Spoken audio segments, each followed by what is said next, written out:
Hola a todos y bienvenidos a otro podcast de crianza feliz y segura. Hoy estamos con las psicólogas Diala Castro y Mónica Rocal y vamos a hablar de un tema que a mí me parece muy importante, que es cómo pedir ayuda.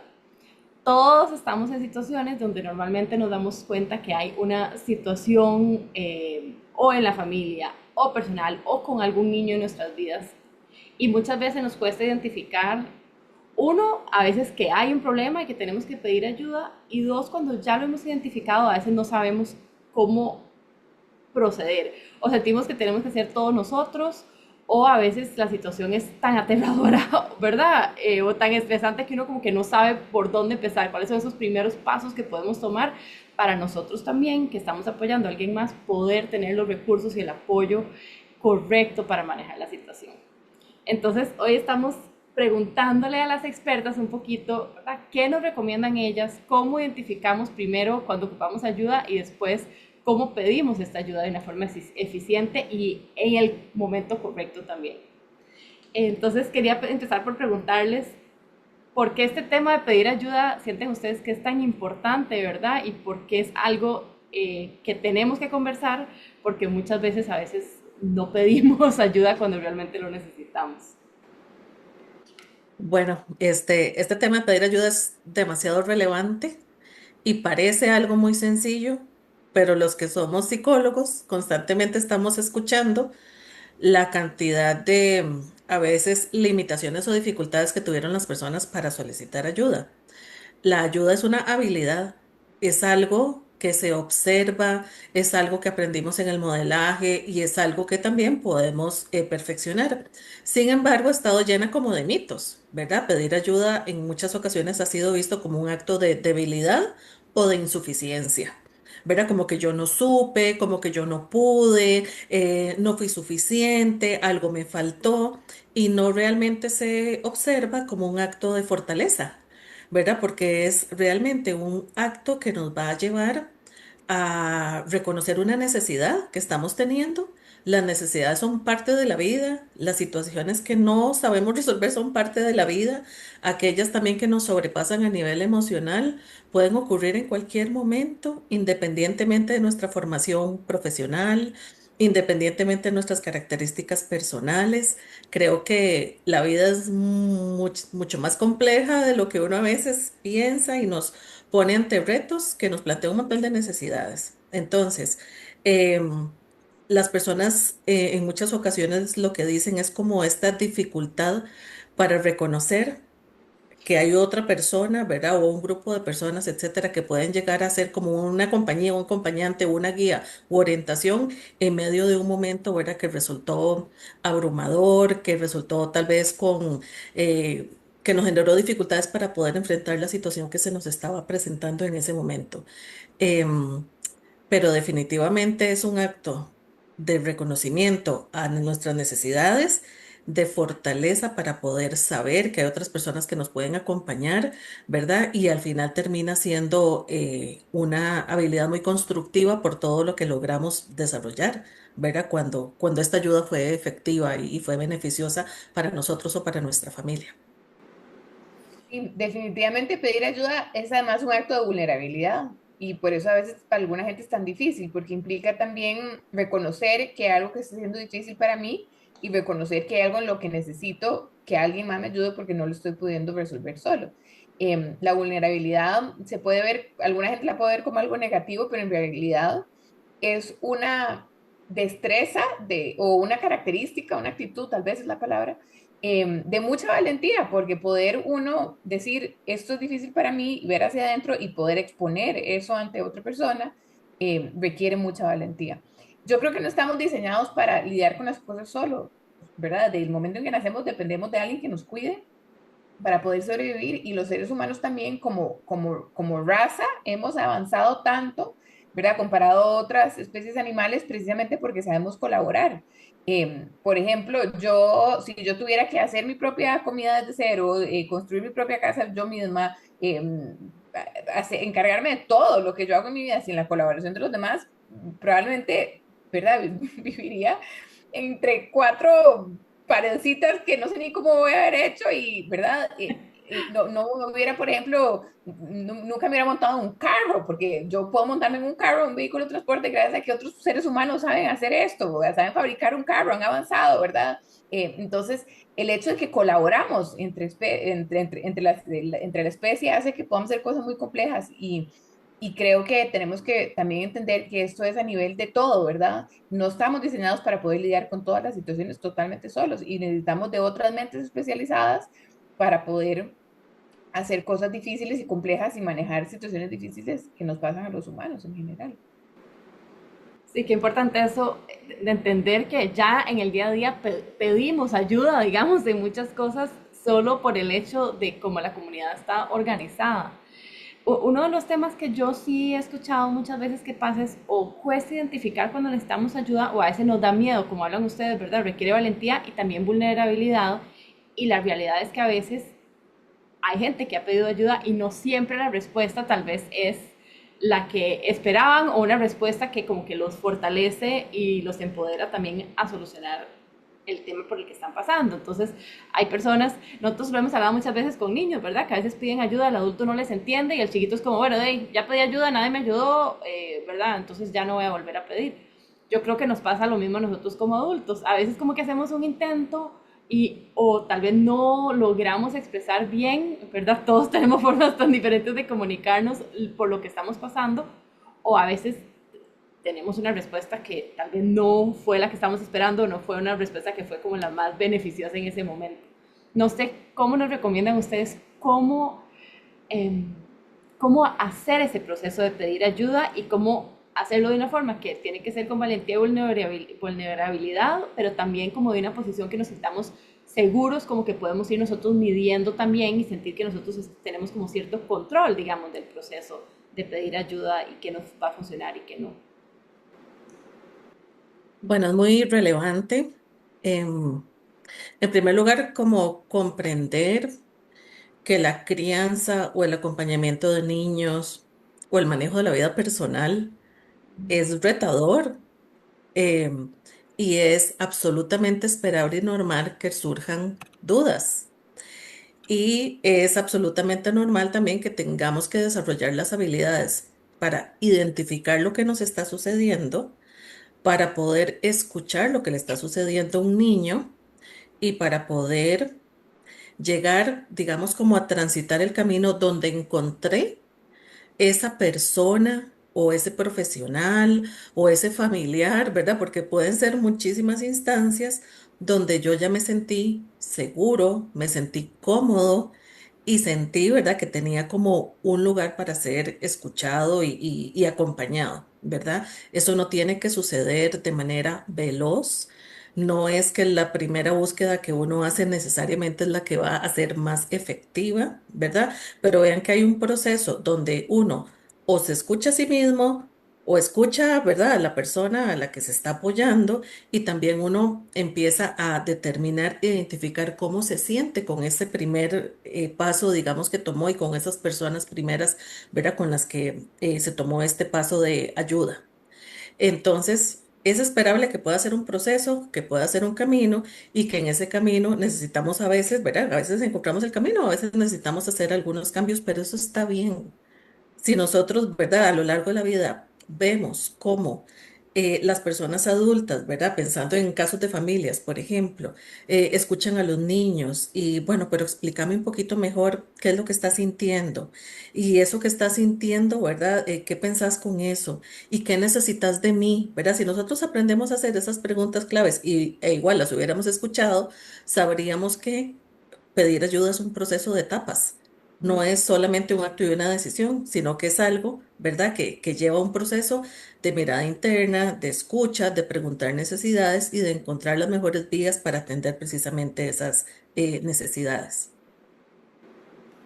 Creo que también es importante reconocer que a veces nos podemos equivocar, ¿verdad? Buscando ayuda o a veces algo puede ser que no funcione, no sentimos que nos está ayudando, puede ser que las recomendaciones o la ayuda que nos den no nos suene como algo que tiene como sentido y está bien cuestionar eso, porque sí, desgraciadamente no siempre la ayuda va a ser positiva, no siempre la ayuda va a ser útil o efectiva y podemos corregir, podemos decir, esto no me está sonando, esto no me estoy sintiendo cómoda con esto no está funcionando. Podemos pedir a la persona que nos está dando ayuda también como, ¿cuál es tu propósito? Quiero entender mejor por qué me estás recomendando esto. Pero también podemos al final decir, esto que busqué no me está sirviendo y puedo buscar otra opción. Eso también siempre es válido. Al final creo que tenemos que acordarnos que nosotros somos al final los expertos en nuestras propias situaciones, en el sentido de que somos al final, esa intuición, ¿verdad? Somos al final los que sabemos si algo realmente me está como conectando conmigo o no, ¿verdad? Entonces siempre se puede buscar otra opción. Quisiera uno que en la primera le vaya a uno súper bien, ¿verdad? Decidí hablar con esta persona, decidí pedir ayuda de esta manera, pero a veces eso no pasa, es parte de ser un ser humano, ¿verdad? La vida es desorganizada, hay errores, hay fallos y podemos siempre volver a enrumbarnos en el camino correcto. Qué importante es que uno logre llegar a sentirse cómodo y seguro. Si uno se siente cómodo y seguro con esa ayuda que pidió, el proceso de cambio es mucho más efectivo y puede ser incluso más fluido que cuando yo estoy constantemente batallando con si me siento cómodo o no con con esta ayuda. Y para nosotras, ¿verdad? Es muy frecuente en muchas ocasiones que en una familia tengamos algunas personas que se sienten cómodas y otras que no. Y muchas veces lo que hay detrás es, me siento cómodo con la ayuda psicológica o no me siento cómodo con esto, hablando de nuestro espacio profesional, ¿verdad? Y eso llega a favorecer o a limitar la posibilidad incluso de ayudar a un niño, ¿verdad? Entonces, em, este tema realmente es bien importante porque puede ayudar a que una situación, ¿verdad?, se procese de una manera mucho más efectiva o lo haga de una manera un poquito ahí como uno haciendo una lucha de fuerzas, ¿verdad? Por decirlo así, y tratando como de hacer entender las necesidades emocionales, sociales, etcétera, que tienen los niños y que hay que trabajar, respetar y acompañar.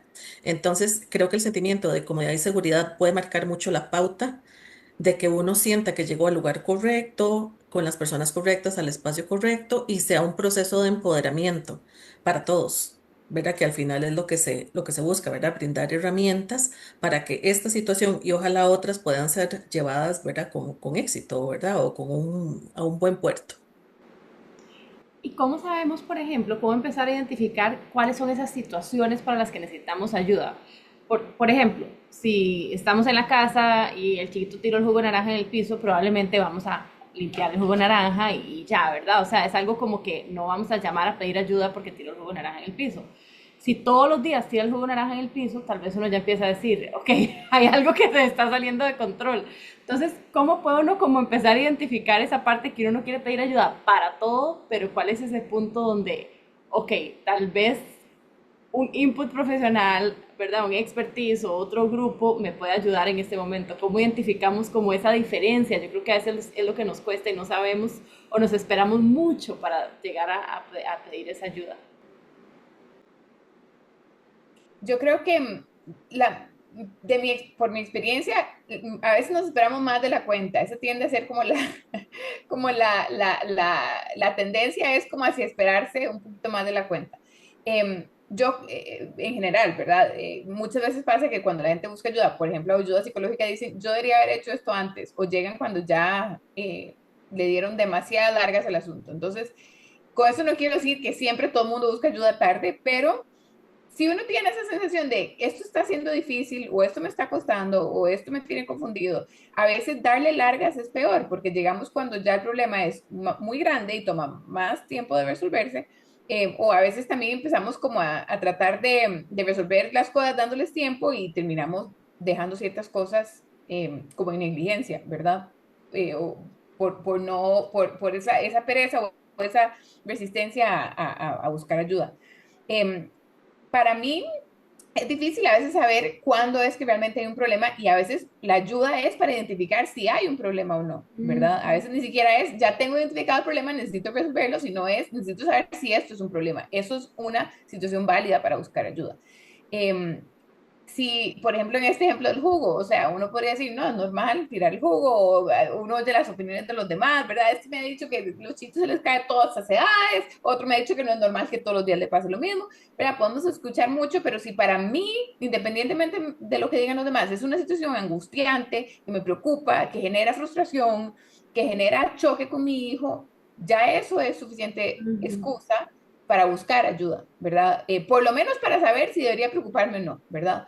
Eh, yo creo que en ese sentido es importante identificar a personas que tengan algún grado de expertise, ¿verdad? Que lo puedan dirigir a uno a la ayuda correcta, como por ejemplo muchas veces las escuelas son un excelente recurso, las maestras, ¿verdad? Decir, bueno, esto me está pasando, no sé muy bien a dónde buscar ayuda, no sé muy bien si esto es normal o no, quisiera tu opinión, ¿verdad? Al ser personas en las que confiamos, personas expertas que conocen a nuestros niños, a nuestra familia, ese es un buen lugar para buscar ayuda. A veces tenemos algún amigo, alguna persona que es especializada en algo que tiene que ver con desarrollo de niños o que, ¿verdad? Entonces podemos hacerle preguntas sobre nuestros hijos. A veces la ayuda la podemos buscar por medio de un podcast o de un libro, ¿verdad? En donde decimos, bueno, voy a escuchar a esta mujer que habla de manejo de límites en los niños y donde empiezo a ir digo, yo creo que yo necesito hacer algo al respecto. A veces el podcast va a ser suficiente ayuda, ¿verdad? A veces va a ser más bien como el primer paso para ir a buscar aún más ayuda, leer un libro, buscar un profesional, pero sí pienso yo que al final el hecho de que hay algo con lo que uno no está cómodo ya es suficiente como para uno hacer algo al respecto. De nuevo, no con eso significa que tengo que saltar como al nivel máximo de buscar ayuda profesional, una cita que cuesta 1.000 conseguir, o si no, puedo empezar con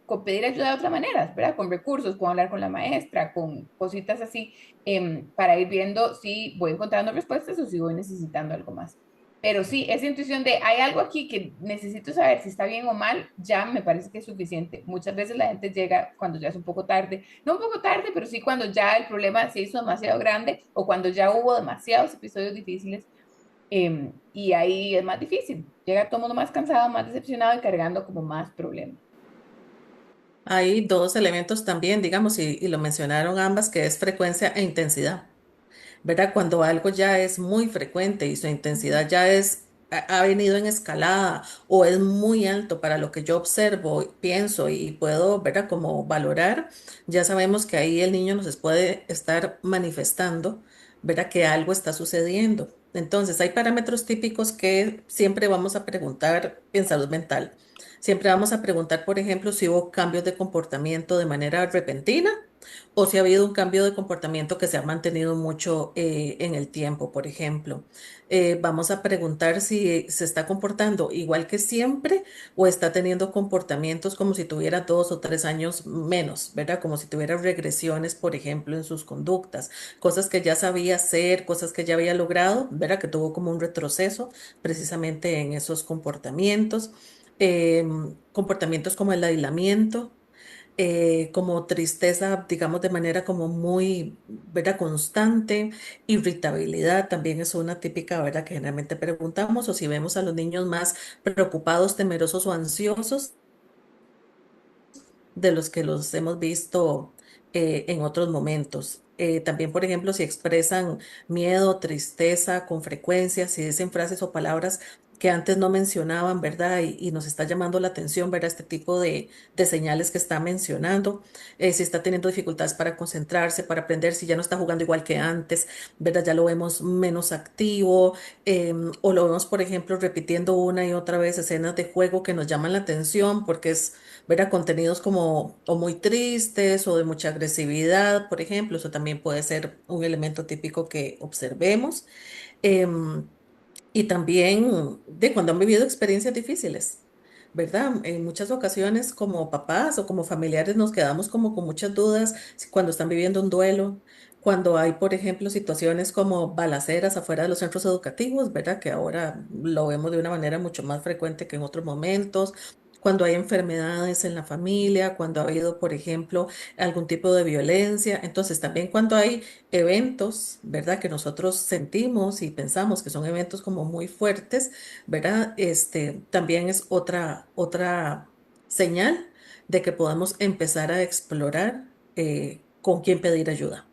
Y en muchas ocasiones, prevenir es maravilloso. Entonces, saber cómo acompañar de las cosas más importantes que puede hacer una familia, amortigua el estrés que pueden vivir los niños y en muchas ocasiones hasta previenen que surjan consecuencias en los chicos. Ahí se me acaba de ocurrir una situación que a veces es difícil, que es cuando alguien le recomienda a uno buscar ayuda, pero uno cree que no es necesario, ¿verdad? O que uno no se haya percatado de que vea una situación. Ujú. Y eso a veces es muy difícil para la persona a veces que recomienda ayuda cuando la persona no la ha pedido, ¿verdad? Porque uno teme que la persona se pueda poner a la defensiva o que pueda sentirse atacado, ¿verdad? Y creo que en general uno tiene que ser muy cuidadoso a quién le da recomendaciones no solicitadas, pero sí pienso que cuando estamos en una posición como de responsabilidad, como por ejemplo, como un profesional, por ejemplo, como una maestra, ¿verdad? Em, si una familia no parece estar preocupada por algún tema, pero sí es un tema que preocupa desde la institución educativa o del expertise de maestra, por ejemplo, es importante con mucha empatía y mucha gentileza, ser muy claro con la familia de la importancia de poder buscar apoyo para esa situación. A veces las familias se pueden poner a la defensiva, pero al fin y al cabo yo creo que es importante uno saber que cuando alguien profesional le está dando alguna recomendación a uno de buscar apoyo, por lo general tiene algún nivel como de interés de bienestar, ¿verdad? Eso es diferente a todo el mundo opinando en una familia, por ejemplo. Ahí uno puede escoger no escuchar tanto, ¿verdad? Pero yo sí creo que es importante también uno saber cuándo estas recomendaciones vienen de algún experto o de alguien que está realmente preocupado por el hijo de uno y tiene un conocimiento de causa para poder uno decir, wow, tal vez puedo escuchar esto. Y al final, saber que a veces no vamos a detectar cuáles son situaciones difíciles en las que hay que buscar ayuda, porque a veces no tenemos el criterio para ver si algo es difícil o un problema o no. ¿Y cómo podrías, digamos, porque una de las situaciones que yo creo que eso es muy importante, cuando alguien, ¿verdad? Alguien le dice a uno algo y pasa en tantas situaciones en la vida cuando a veces es alguien de fuera el que nota, lo primero es que uno se siente muy a la defensiva porque obviamente lo primero que uno empieza a pensar es qué hice mal, ¿verdad? O sea, uno se siente juzgado principalmente por uno mismo, o aterrorizado de ver la situación. Tal vez es una situación que uno que sabe que estaba pasando, pero como que ha tenido tanto miedo de verla, como que nada más como que dice, ay, ok, se va a solucionar y obviamente no está pasando.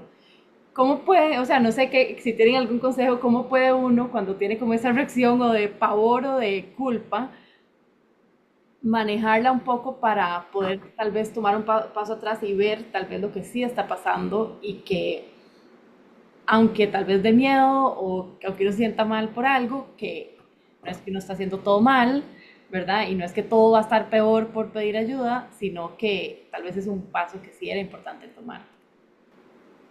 Es que en serio, lo repetimos mucho, acompañar seres humanos es de las tareas más complejas que podríamos nosotros desarrollar. Implica la crianza y el acompañamiento de otros seres humanos. Es muy cansado, es precioso, pero es muy cansado porque implica observar, ver cómo uno se siente, actuar con eso, buscar las necesidades y acompañar las necesidades del otro mientras uno acompaña las de uno, más toda la vida como transcurre, ¿verdad? Con el trabajo, la responsabilidad de los horarios, etcétera. No podemos verlo todo. No hay capacidad para verlo todo, ¿verdad? Entonces sí podemos tener una mirada, ¿verdad? Como más reflexiva y más pausada en la crianza porque nuestros hijos lo necesitan, nuestros niños lo necesitan, em, pero es una decisión que casi que hay que tomar muy frecuentemente, si no todos los días de voy a pausar, voy a observar, voy a ver cómo me siento, pero es una de las habilidades más importantes para acompañar a otras personas. Entonces, no ver algo es algo tan posible, tan usual, tan frecuente, ¿verdad? Que si otra persona llega y lo refleja, ¿verdad? Ojalá con sensibilidad. Te quiero decir esto desde el corazón de mamá, desde, ¿verdad? Lo que yo a ustedes los aprecio, porque a mí me ha servido tal cosa, ¿verdad? Desde eso y no desde el juzgar. Ya eso yo creo que nos abre, ¿verdad? Un camino bastante distinto a cuando uno siente que es una mirada de juzgamiento y de censura. Cuando hay juzgamiento y censura, uno tiende a distanciarse y uno tiende a protegerse. ¿verdad? Pero entonces, eh, yo creo que una de las tareas que tiene la palabra imperfección ahí como de acompañante y apellido es la parentalidad de la crianza, pero con una intención de poder acompañar lo mejor posible. Y si algo me resonó y lo que creó fue como culpa o creó vergüenza, etcétera, en mí, ¿verdad? Tomar una pausa, poder reconocer cómo, ¿verdad? Todos estamos en el mismo barco, puede ayudarme a poco como ir limitando y venciendo eso para, ¿verdad? Para favorecer no sé, el camino que tenga que tomar. Y de nuevo, si alguien nos da alguna recomendación desde el amor y el cariño, ¿verdad? Y la empatía, pero aún así es algo que no estamos sintiendo que es útil para nosotros, que ya intentamos y no nos sirvió, o que no estamos dispuestos a intentar porque tal vez nosotros tenemos más información del problema y sabemos que eso no es lo que necesitamos. También podemos escoger no tomar la recomendación, ¿verdad? Decir, bueno, gracias por tu recomendación, ¿verdad? Y eso no significa que voy a tener que actuar al respecto. Si la otra persona sigue insistiendo, hicieron lo que les dije, ¿verdad? También se vale poner un límite y decir, muchísimas gracias por tu preocupación, aprecio mucho que sea tan importante para vos que nosotros estemos bien y vieras que estamos haciendo lo que nosotros creemos que es mejor, ¿verdad? Y podemos poner ese límite también. Sí, que importante esas dos partes, o sea, uno poder, como esa decisión diaria que dice Diala, ¿verdad? La decisión diaria de tomarse el tiempo para uno, también de como poner atención, de también poner atención si hay algo que no está bien. Y dentro de eso también lo que dice Mónica, que si hay veces que uno va a recibir el consejo y en serio como que le hace sentido, a veces al principio uno no y después, bueno, no, sí es un punto importante y a veces en serio que no hace clic y también está bien decir que no. Pero qué importante lo que mencionan del no juicio, ¿no? Realmente es tan difícil saber por lo que están pasando las personas. Yo eso es algo que sí he aprendido a aplicar demasiado.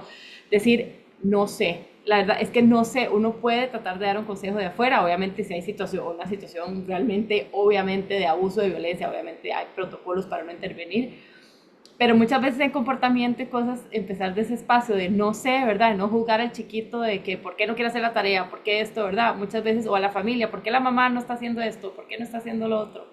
Empezar de ese espacio de, ok, no sabemos y de no juicio y tal vez todo el mundo está haciendo un esfuerzo, es tan importante para también poder ayudarnos, creo yo, unos a otros. También yo creo que he señalado demasiado cuando ustedes ven una noticia sobre algún comportamiento de personas adolescentes, generalmente, ¿verdad? O algo sobre niños, los comentarios, ¿dónde está esa mamá? Porque no es dónde están esos papás. Algunos dicen, ¿dónde están esos papás? Hablando en general, pero la mayoría es, ¿y dónde está la mamá? ¿Y qué se hizo la mamá de ese chiquito? ¿Y la familia de ese chiquito qué pasa? Entonces hay un sobrefoco en el entorno y en el núcleo familiar. Y un niño es acompañado por múltiples sistemas. La familia es uno, pero está la escuela. Están, digamos, grupos externos, por ejemplo, a la escuela, o sea, está la cultura. Hay mil cosas que acompañan a los niños, ¿verdad? Y entonces, imagínense lo que es tener familiarmente, como mamá o como papá, todo el foco encima, ¿verdad? Realmente ya solo esa situación puede hacer que las personas ya, ¿verdad?, generen una conducta de negación o una conducta de distancia y protección frente a comentarios, ¿verdad? O algún acercamiento que alguna persona haya. Nosotros criamos en tribu, Mónica lo menciona magnífico cuando ella habla de ese tema, ¿verdad? Porque es que nosotros somos seres que evolucionamos en sociedad. ¿Verdad? Y muchos de nuestros sistemas y comportamientos son por una evolución en sociedad y de cooperación. Y la crianza es igual. ¿Verdad? ¿Cuántas nosotras, digamos, hemos aprendido sobre niñez compartiendo en estos espacios o en otros? Y a pesar de que trabajamos en esto todo el tiempo, tenemos claridad de que no sabemos todo y que fallamos millones de veces, pero hay una mirada sobre esa falla. Hay una mirada sobre, mira, podría hacer esto, podría buscar por acá, ¿verdad? Siento que el trabajo cuando uno aprende sobre niñez es como tener brújulas para saber hacia dónde dirigirse, más allá de tener las enciclopedias para saberlo todo. Y yo creo que esa parte es muy relevante. Muchísimas gracias realmente Adela y Mónica por hablarnos de este tema, porque yo creo que es un tema que a veces cuesta hablar y yo creo que a veces también sentimos que uno es el único que tiene esa pregunta o ese problema. Es como el típico ejemplo cuando hay una clase y hay un profesor está explicando algo y todo el mundo pretendiendo que está tomando notas o en una reunión, ¿verdad? Y nadie quiere ser el que dice que no entiende nada de lo que está diciendo el jefe. Y de pronto un valiente levanta la mano y dice, ay, perdón, ¿qué es ese cálculo que está haciendo? Y el profesor o el jefe pregunta, o la jefa, ¿alguien más tiene esa misma pregunta? Y todo el mundo, ¿verdad? Entonces, tantas veces cuando uno pregunta, cuando uno también pide ayuda, no solo los estamos ayudando a nosotros, ¿verdad? Muchas veces estamos ayudando a la comunidad en general, a las personas a nuestro alrededor, porque muchas personas probablemente o están pasando por algo similar, tienen las mismas preguntas o han pasado por algo así, nunca pudieron pedir ayuda. Entonces, realmente, pues gracias a todos por escucharnos, porque yo creo que esto es parte, ¿verdad?, de estar en este proceso constante de aprendizaje y de empoderamiento para poder tener mejores vidas, nosotros, los niños, en nuestras vidas, las familias, el país, el mundo, lo extendemos. Entonces, muchísimas gracias a Adela y a Mónica, y de nuevo, si tienen preguntas, siempre nos las pueden mandar, y si tienen algún tema en específico que quieren que conversemos. Muchísimas gracias y nos vemos en el próximo mes. Gracias, chao. Gracias, chao.